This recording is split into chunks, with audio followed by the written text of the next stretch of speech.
comienzo a la mesa de la familia monoparental. Previamente quiero presentarme, soy Aura María Barrero, soy trabajadora social y de formación antropóloga también. En este momento soy la jefe de los servicios sociales en el distrito de Latina. Tengo especial dedicación fuera del horario laboral normal en otras actividades de acción social que tienen que ver con la cooperación al desarrollo y una consultoría de apoyo al desarrollo institucional de organizaciones no gubernamentales en América Latina.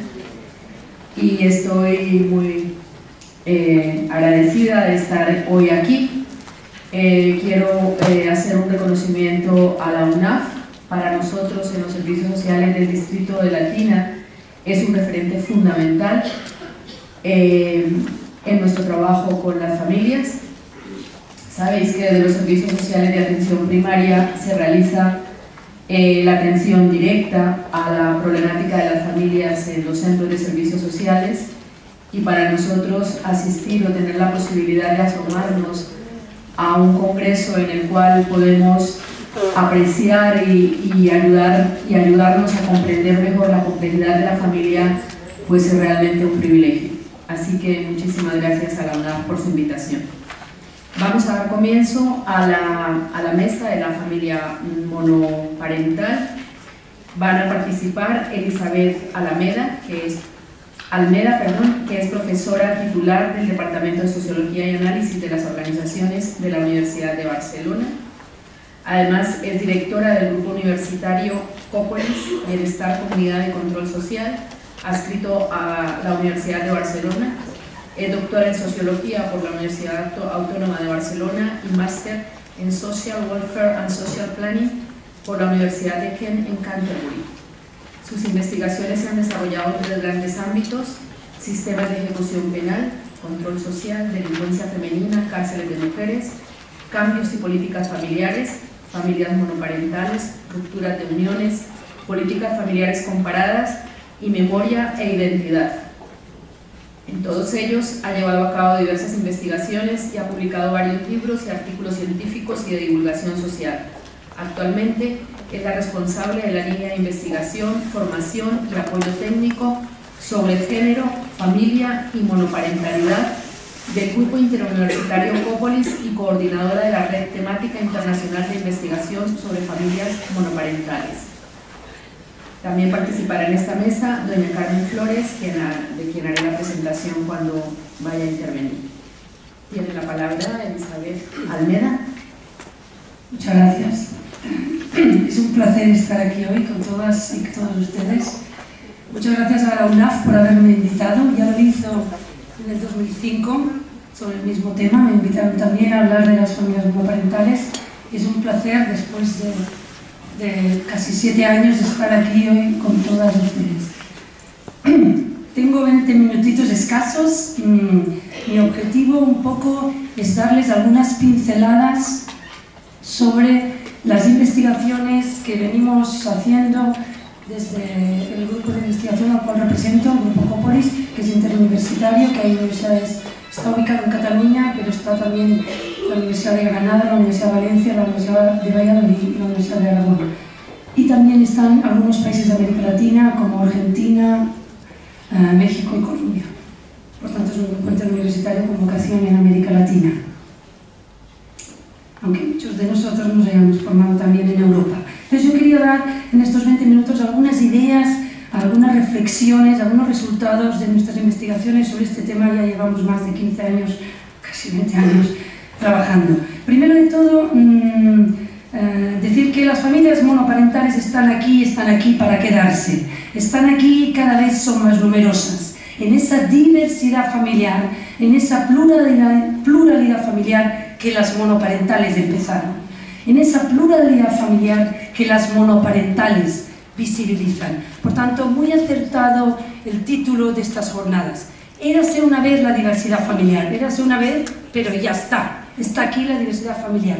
No tanto el título de nuestra mesa, porque no es la familia monoparental, sino también las familias monoparentales. diversidad familiar y diversidad monoparental. Por tanto, el primer eje que me gustaría señalar y insistir es este, el de la diversidad. Y en el sentido analítico y como académica, es más que decir pluralidad, es partir de la diversidad. Y si estudio la monoparentalidad, esto es decir mucho. Es decir, en un mundo pensado para la bi, en un mundo pensado todo para la biparentalidad, partir de la monoparentalidad nos dice que la biparentalidad no es referencia de nada, no es ideal de nada. La monoparentalidad es un tipo de familia más, una modalidad más. Eso es partir de la diversidad.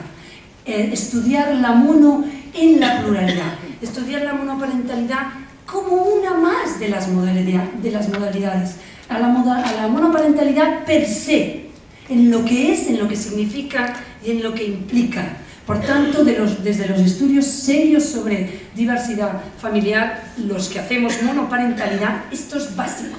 No podemos partir de la dicotomía biparentalidad-monoparentalidad, porque si no, siempre se hace referencia a la mono pensando en la bi, como si la bi fuera el ideal. Porque como la mono solo tiene, porque como únicamente la mono, ni únicamente ni solo, depende, porque la biparentalidad no es siempre el ideal, tampoco la mono, ninguna de las dos, es la pluralidad familiar y la monoparentalidad forma parte de esta.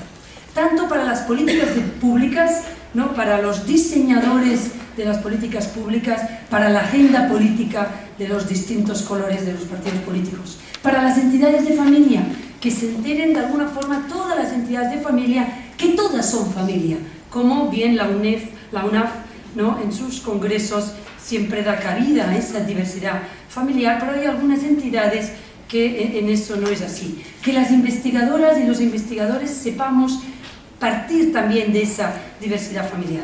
La diversidad familiar también existe dentro de la monoparentalidad. La monoparentalidad es un paraguas de distintas familias que tienen algunas características en común, que son muy importantes y que, a nuestro entender, hay que estudiarlas también conjuntamente, pero también tienen diferencias. Hay que estudiar los puntos en común y obviamente también las particularidades.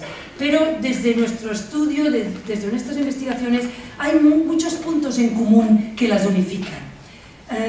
Aparte que el paraguas de la monoparentalidad no es solo por estado civil, que este es un error gravísimo que han hecho muchos investigadores basándose siempre en los datos del censo, que están mal hechos en este sentido. El paraguas de la monoparentalidad no son solo las madres viudas, las madres separadas o divorciadas o las madres solteras, que dentro de las madres solteras también hay una gran diversidad monoparental. Puede ser madre soltera por abandono, puede haber un proyecto de familia pero después se rompe, tanto es esta madre soltera como la de toda la vida, que dicen las madres solteras por opción, no me gusta este nombre por opción, pero ellas se denominan así, por tanto respetemos este nombre, yo creo que la opción es de todas las madres en general. Pero bueno, estas nuevas monoparentales, de la adopción individual, reproducción asistida, subrogación materna, etc. O simplemente esa madre soltera que quiere tener un hijo o una hija y ocasionalmente tiene una relación para tenerlo. Diversidad dentro de la soltería de las monoparentales, pero también están otras situaciones, como llamamos nosotros, de familias monoparentales, por temas de reagrupamiento familiar, en temas de extranjería, por temas de motivos laborales que obligan a hombres y mujeres o a esa pareja hetero o homo a separarse por un determinado tiempo, obviamente en 3 meses no, pero si es un año ya se puede definir que esa familia está en situación de monoparentalidad, o personas que están sufriendo una privación de libertad, él o ella están fuera con los hijos o están sufriendo un proceso de internamiento por problemas de salud mental. Por tanto, no es solo el estado civil lo que define las situaciones de monoparentalidad. También hay situaciones de monoparentalidad cuando los hijos o las hijas tienen capacidades especiales. Es un tipo de monoparentalidad. O cuando la madre o el padre, ellos mismos tienen esas capacidades especiales, esa diferencia. Y si aquí añadiéramos las variables clásicas de la sociología, como la clase social, la etnia, la procedencia, etc., más diversidad. obviamente, en la monoparentalidad, pero también hay muchos puntos en común, y como decía, los puntos en común que se ven en los análisis cualitativos, que se ven cuando tú das la voz a esas madres, es que una persona sola, y entre comillas sola, porque nunca está sola, están los hijos, las hijas, están otras personas, está el barrio, está la comunidad, está a veces ese otro padre o esa otra madre, pero que esa persona, ese progenitor, principalmente, y no exclusivamente, digo, principalmente es responsable de un menor no emancipado. Y digo principalmente y no exclusivamente porque la sociedad, el Estado, las administraciones públicas, el mercado, las empresas, los empresarios, las empresarias, la sociedad en general es corresponsable de esos niños y de esas niñas menores. Por tanto, mi primer eje es partir de esa diversidad, diversidad familiar, diversidad monoparental, si bien muchas cosas en común desde las monoparentalidades, y también conviene para las demandas, para las reivindicaciones, como lobby, como estrategia política, que las familias monoparentales que tienen realmente unas necesidades diferentes, unas necesidades que hay que atender, también se unen fuerzas para reivindicar su situación común. Otro punto importante, otro eje importante, es que la gran mayoría de familias monoparentales son encabezadas por mujeres. Cada vez hay más hombres, es verdad. Cada vez está aumentando más, es verdad. Pero mayoritariamente siguen encabezadas por mujeres, 82%, 83%. Y en los últimos 10 años ha aumentado poquito ese 20% de hombres monoparentales, que obviamente no es una minoría, no son 2 o 3, es 20%, es importante, es una minoría importante, pero siguen siendo básicamente las mujeres que encabezan estas familias. Por eso, desde las entidades y desde los académicos o algunos académicos, ya hablamos que para visibilizar esta presencia mayor de la progenitora responsable, se tiene que hablar de monomarentalidad también.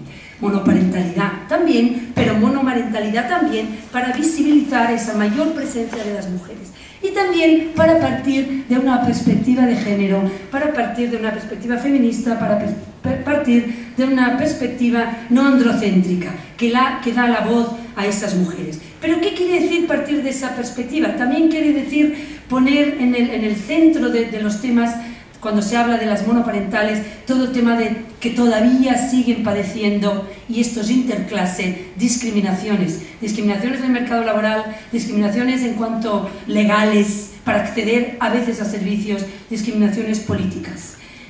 Problemas en sus estrategias de bienestar, sobre todo relacionadas con el tema de los usos de los tiempos.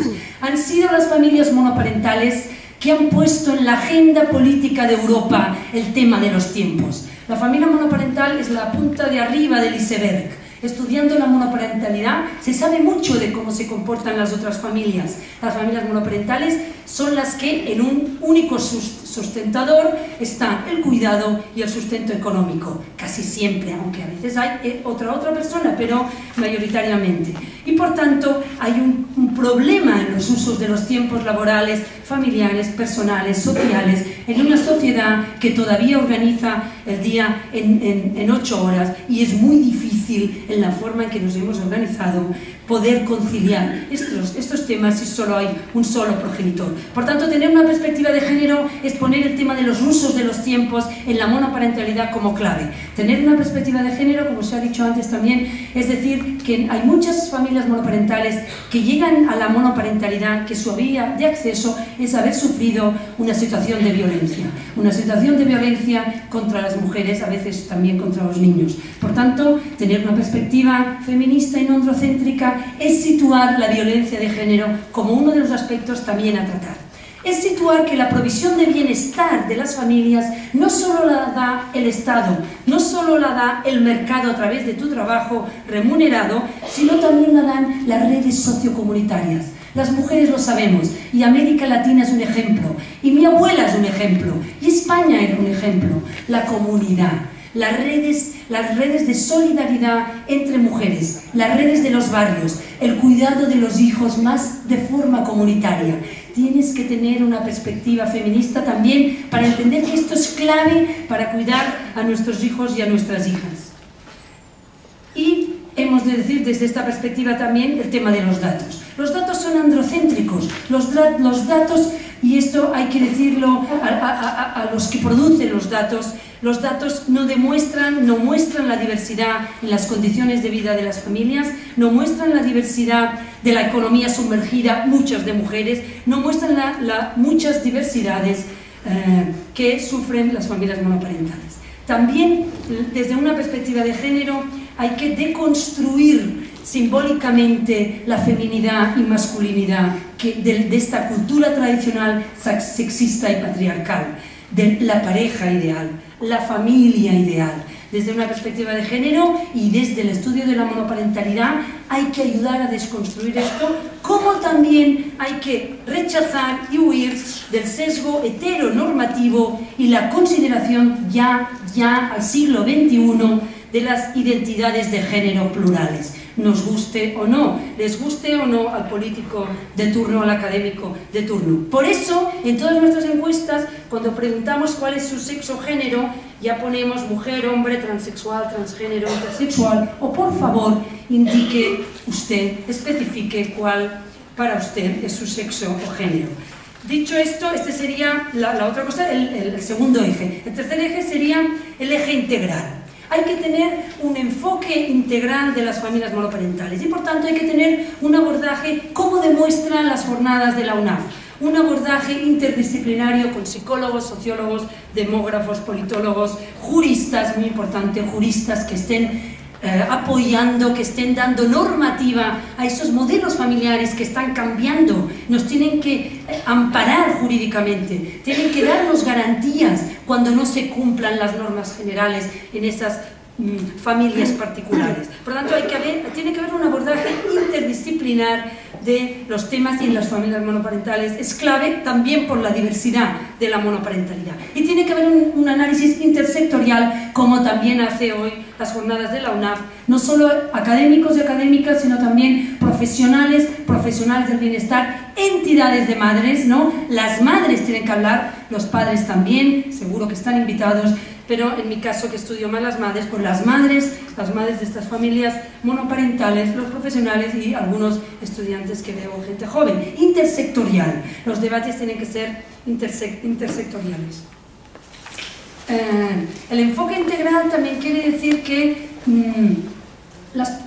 hay que poner el eje en las políticas públicas, pero también en el mercado. El mercado, la patronal, se tienen que implicar en reconocer la diversidad familiar en los convenios. Ahí la presión de los sindicatos y de los propios políticos a ese mercado que no controla este tema. El tema de los derechos a la maternidad, el tema de la normativa, la situación de violencia, los menores, el tema de los hijos y las hijas, a menudo olvidados en estos estudios. Y obviamente el tema de las voces.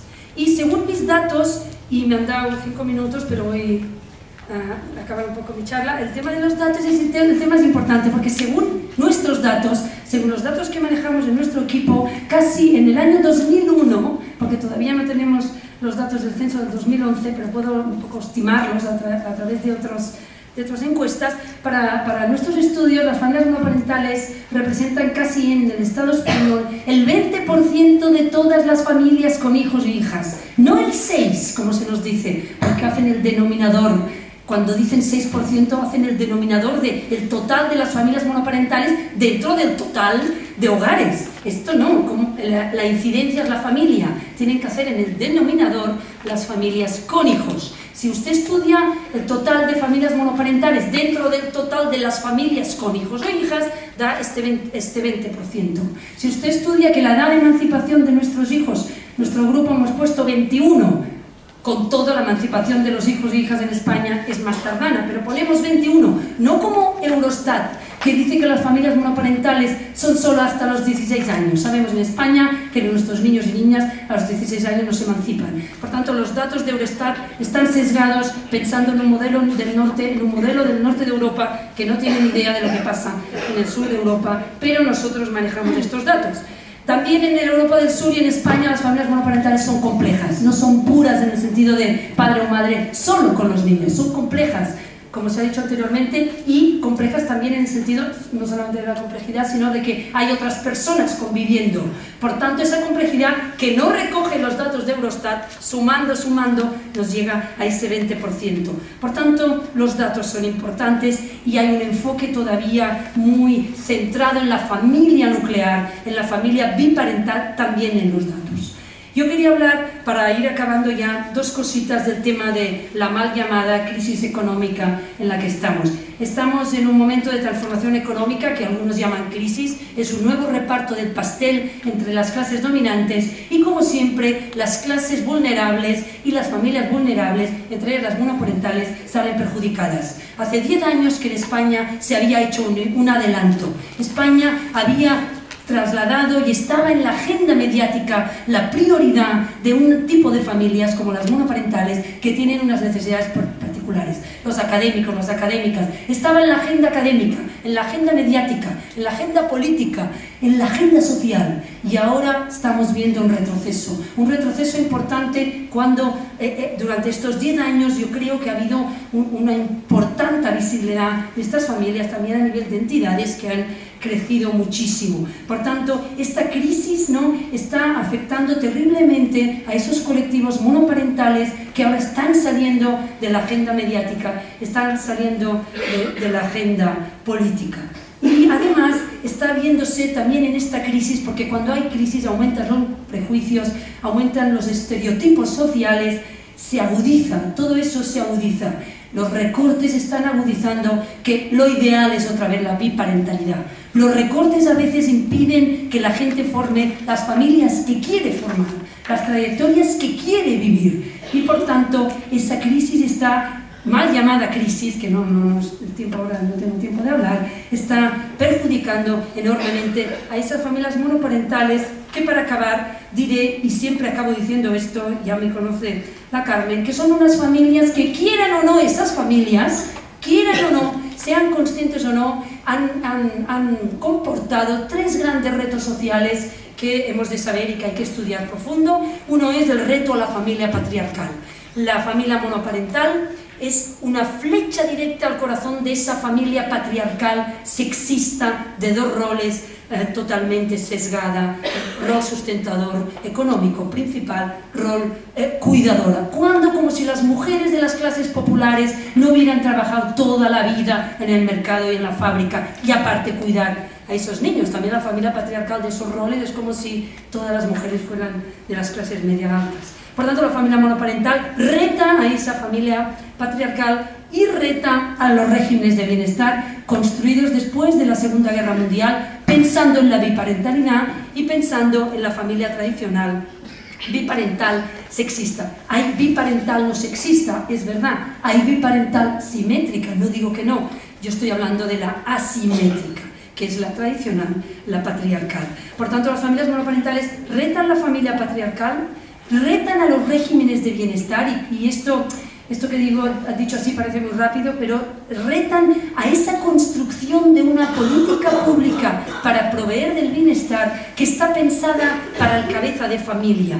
Y eso no se está redefiniendo suficientemente por parte de los diseñadores de las políticas y no se está aplicando suficientemente y adecuadamente por los profesionales del bienestar que las aplican.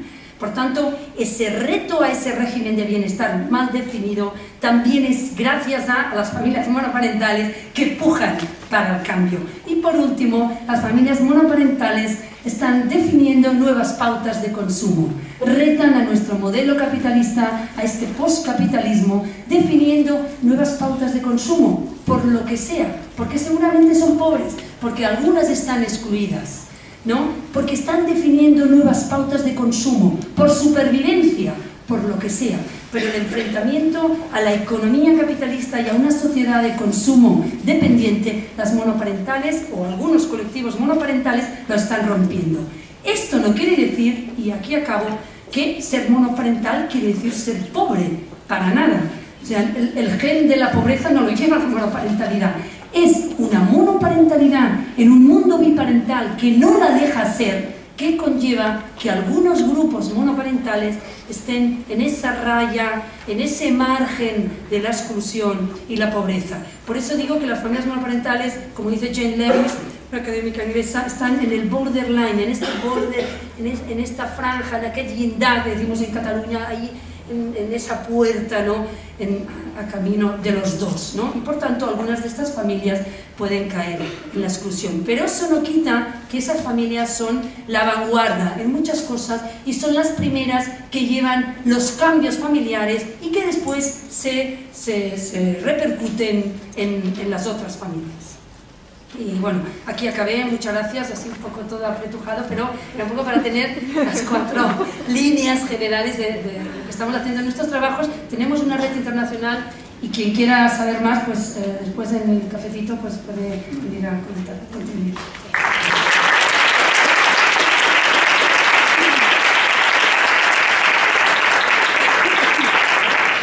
Muchas gracias, Elizabeth, muchas gracias. A partir de este momento, Carmen Flores, presidenta de la Asociación de Familias Monoparentales, tomará la palabra. Ella ha participado en numerosos foros de distintos ámbitos con el propósito de visibilizar el colectivo de familias monomarentales.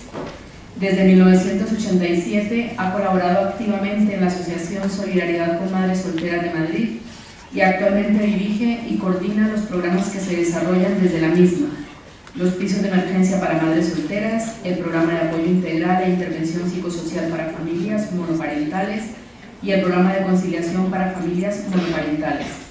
Carmen Flores participa en distintas redes y plataformas para defender los derechos de estos colectivos de familias, como son la Red de Lucha contra la Pobreza y la Exclusión Social, la Unión de Asociaciones Familiares, el Consejo Estatal de Familias o la Red de Familias Monoparentales, entre otros. Gracias, Aura, por la presentación.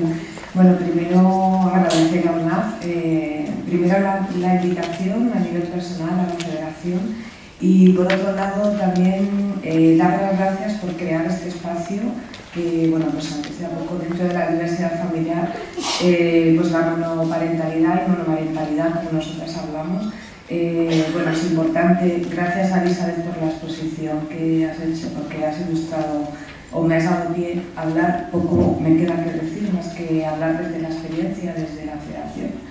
Y luego, por otro lado, decir que no hemos hecho cambio de nombre todavía, seguimos siendo la Federación de Asociaciones de Madres Solteras, pero sí que estamos caminando hacia hablar de monomarentalidad y precisamente por el hecho de querer visibilizar lo que nos contaba la compañera Elizabeth, querer visibilizar que, bueno, yo los datos que tenía eran de cerca del 90%, si me hablas del 83% pues me lo creeré, pero aún así es un dato bastante importante que el 83% de todas las familias que están compuestas por una persona adulta con hijos menores a cargo seamos mujeres.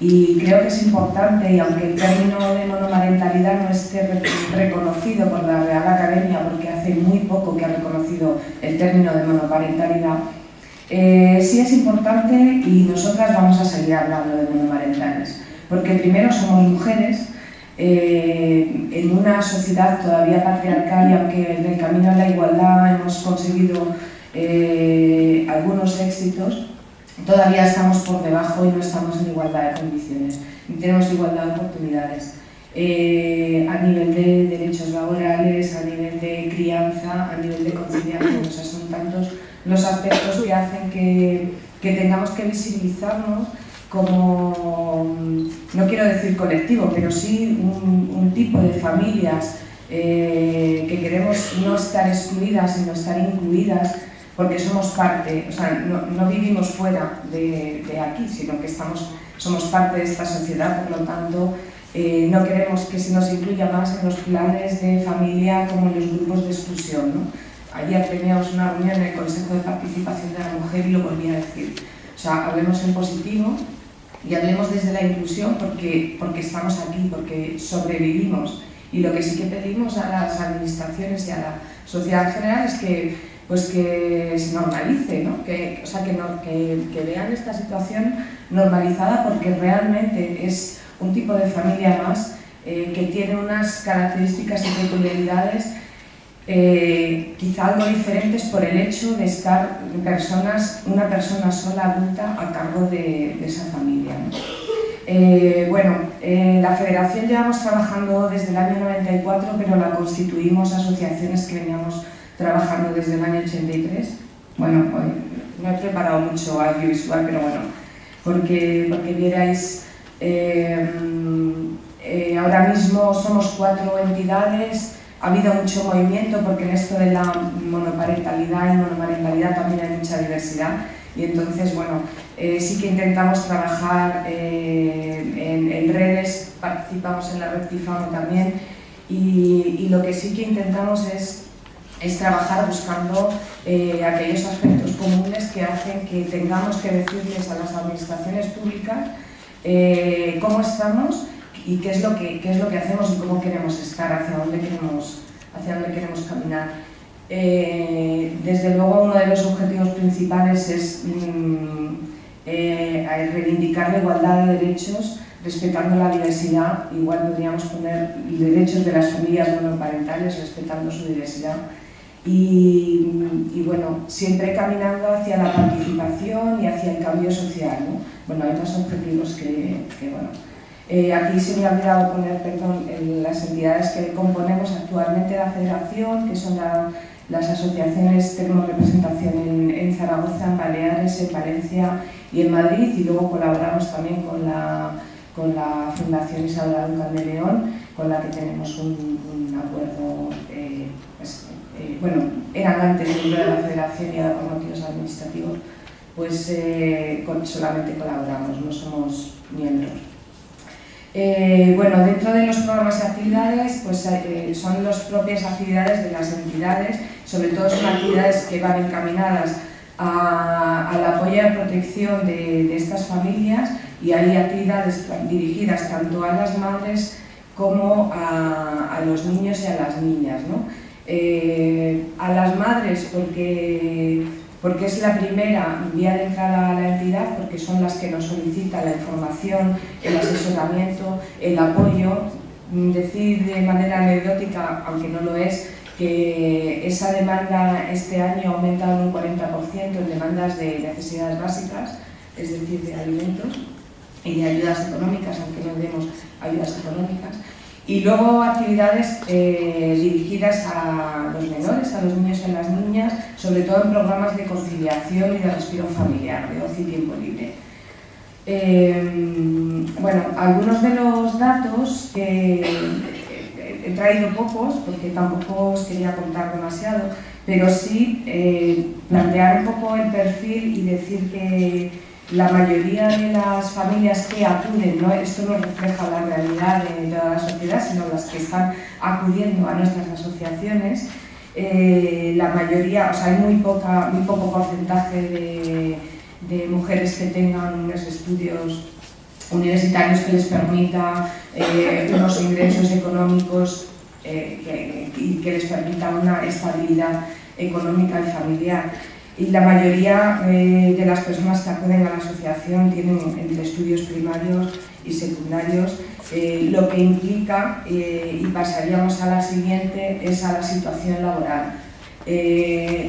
Una de esas dificultades sería que, claro, al tener unos estudios menos cualificados, el trabajo también es menor cualificado y el trabajo también es menor remunerado, con lo cual vuelve a haber otro factor de riesgo en este sentido, ¿no?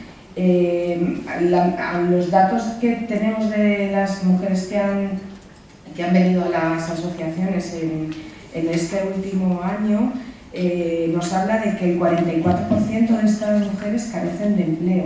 O sea, eso nos da una muestra de realmente del grave nivel de riesgo, aunque hay algunas que están cobrando algún tipo de prestación como renta mínima. Hago un inciso para decir que de manera extraoficial sabemos que las rentas mínimas, al menos en la Comunidad de Madrid, llevan sin resolver expedientes desde marzo de este año.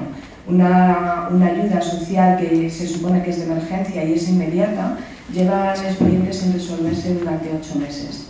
Incluso había una iniciativa por parte de la Comunidad de Madrid de hacer una comparecencia masiva de todas las personas usuarias perceptoras de renta mínima, y afortunadamente pues eso el Colegio de Trabajo Social consiguió paralizarlo, porque eso iba a suponer dejar fuera a un montón de personas de renta mínima. No tengo el porcentaje de cuántas de nuestras familias, o sea, de cuántas perceptoras de renta mínima lo son de familias monoparentales, pero sí os puedo decir que el 48%, este dato nos lo dieron hace muy poco, el 48% de las familias más pobres en España son de familias monomarentales, es decir, de mujeres que son responsables de familia.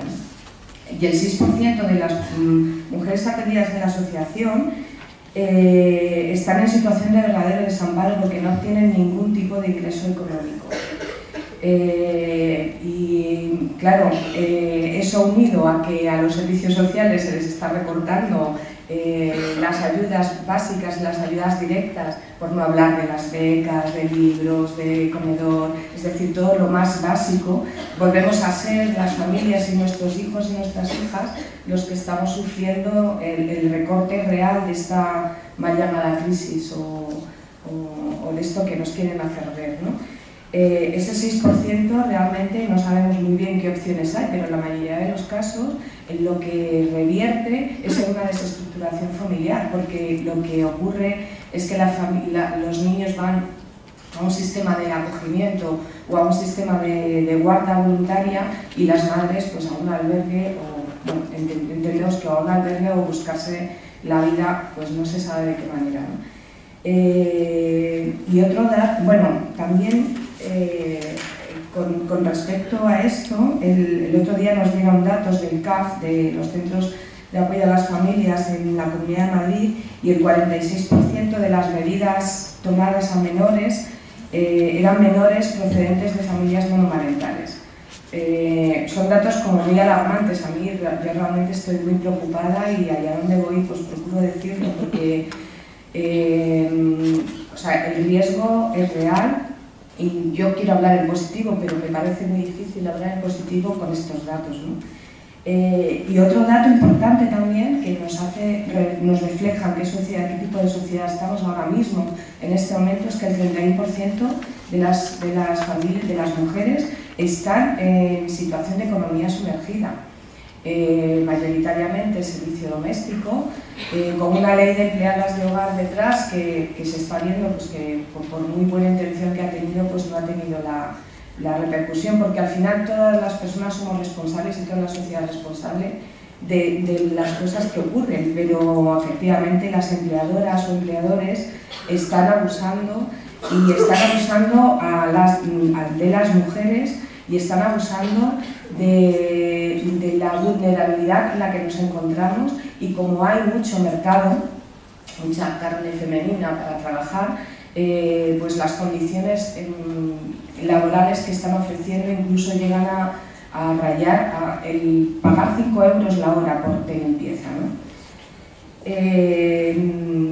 Y otro de los datos que me parece también muy importante intentar reflejaros es los datos de vivienda, porque es otra de las grandes patas sobre las que nos sostenemos, ¿no? O sea, está empleo, está conciliación y está vivienda. Y la vivienda, los datos de las mujeres que han venido a las asociaciones, el 54% viven en habitaciones. O sea, no me ha salido bien el dato. El 10% viven en casas alquiladas, pero el 54%, que es más de la mitad, viven en habitaciones, lo que nos muestra una situación de infravivienda y lo que nos muestra otra vez más otro factor de riesgo importante. Tan solo un 2% tiene vivienda en propiedad, un 2% está en situación de desahucio, y claro, este número no es más alto porque hay muchas que no han podido acceder en ningún momento a una vivienda en propiedad solamente. Y luego me llama la atención también que solamente el 3% ha obtenido vivienda de protección oficial, ¿no? Entonces, bueno, son datos, recursos, y en cuanto a los recursos de conciliación, hay un porcentaje que no tiene recursos de conciliación pequeños respecto a otras referencias, pero también es verdad que si nosotras como familias monomarentales no tenemos recursos de conciliación, no podríamos trabajar y con lo cual no podría, o sea, para nosotras es un pilar importante y siempre hablamos, ¿no? de este tipo de cosas. También decir que otras de las consecuencias de todas las medidas que se han tomado para sustentar esta crisis es la subida de impuestos y la subida de las tasas escolares y la disminución, por no decir que han desaparecido las becas de libros y las becas escolares. Ahora mismo, hace poco nos daban también el dato de que las escuelas infantiles en algunos distritos o en algunos pueblos cercanos a Madrid han pasado de tener una lista de espera recuerdo Fuenlabrada concretamente, de 600 menores, y esa lista de espera ha pasado a tener plazas no cubiertas. Entonces, claro, los datos que nos dan son muy relevantes. No es que las plazas estén libres, sino que es que las familias no pueden pagar los 185 euros que cuesta una plaza de escuela infantil pública, añadiendo 60 euros más si es un menor de 6 meses, si es menor de 6 meses, creo, o de 9 meses, no recuerdo bien. Y bueno, nosotras teníamos propuestas de mejora desde hace años, lo que pasa es que ahora yo incluiría ahí en esas propuestas de mejora el no recortar, o sea, esta crisis nos está afectando directamente, más que crisis, estos recortes nos están afectando directamente porque nos están dejando fuera del sistema. O sea, ya no somos un grupo de riesgo, sino que somos un grupo que está fuera del sistema. Y eso es lo que no podemos permitir, y a las administraciones públicas lo que pedimos es que tenga en consideración cuál es la realidad, y nosotros para eso estamos y estamos dispuestas a dialogar y a hablar, pero sí pedimos que tenga especial sensibilidad en que las familias monomarentales, monoparentales, bueno, somos un tipo de familia más que necesita sobre todo recursos de conciliación, porque nosotras no podemos conciliar con nadie más de la familia.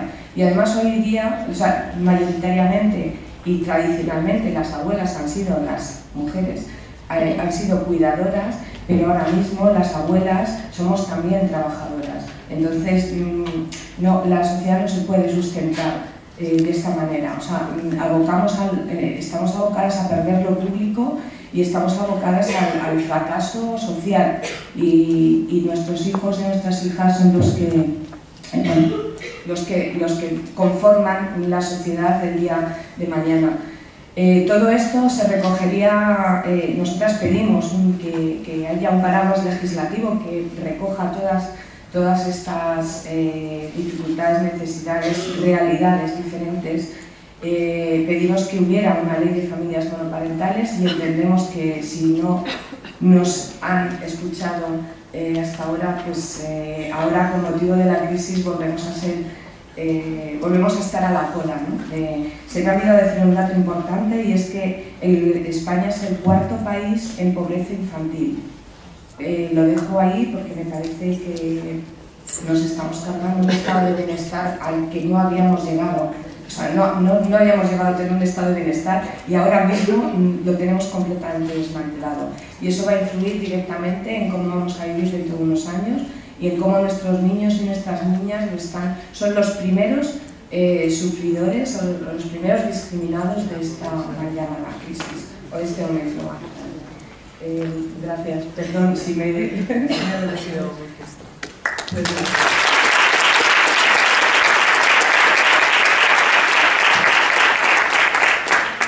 Bueno, vamos a abrir un turno de preguntas, aunque vamos con el tiempo justo, pero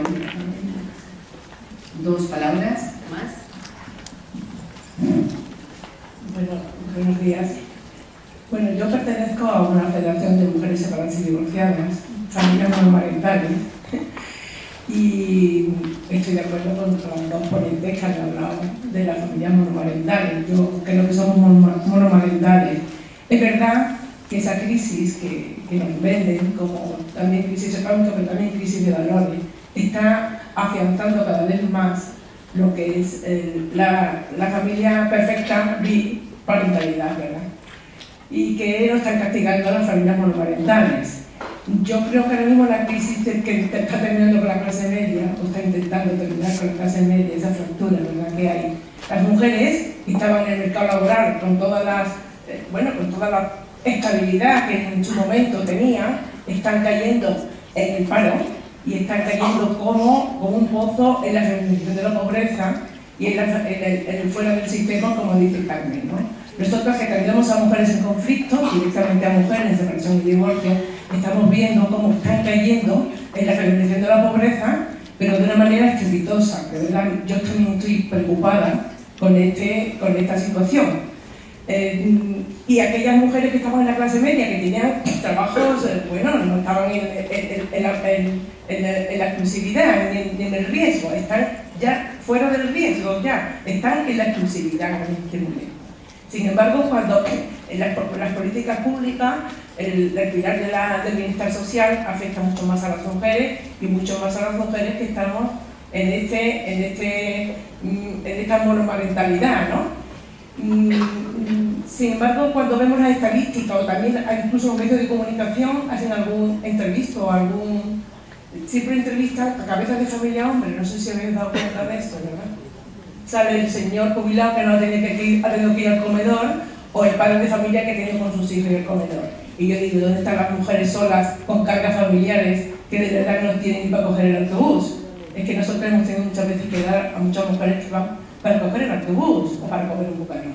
Y es decir, que esto que está ocurriendo, que antes no nos ocurría, y llevamos casi 20 años teniendo mujeres en conflicto de separación y divorcio.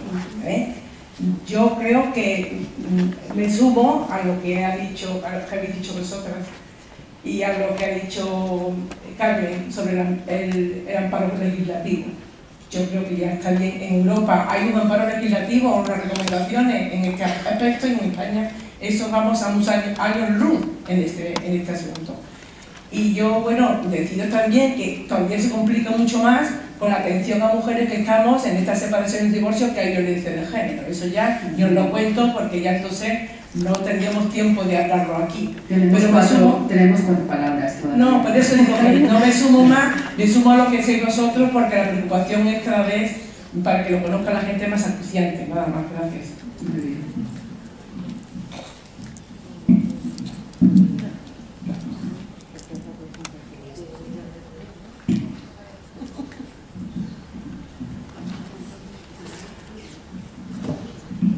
Sí, gracias. Bueno, yo ya me presenté ayer de Rafaela Pastor, de la Plataforma Andaluza de Apoyo a la Ley Europea de Mujeres. Yo en esta ocasión voy a hablar como actuante, porque yo soy madre sola. Tengo una hija con 30 años y mi hija nació en una España donde, cuando fui a registrarla, me preguntó el funcionario de turno, me dijo, dime el nombre de cualquier hombre. Digo, ¿cómo? Dice, sí, de cualquier hombre, porque total da igual. Digo, oiga, es que mi hija tiene un padre, aunque no esté aquí, no esté presente, mi hija tiene un padre. Digo esto porque las mujeres, las madres solas, no solo hemos estado en la pobreza absoluta en este país y hemos tenido que trabajar, si las que tenían marido 200 veces, nosotras 420, para sacar a nuestra hija adelante y para no estigmatizarlas, para que se le quitara la estigmatización de ser madre sola, hija de madre sola, porque aquello era sinónimo de ser hija de una perdida, ni más ni menos. Hoy ya parece un poquito, tampoco mucho, que la cosa va cambiando.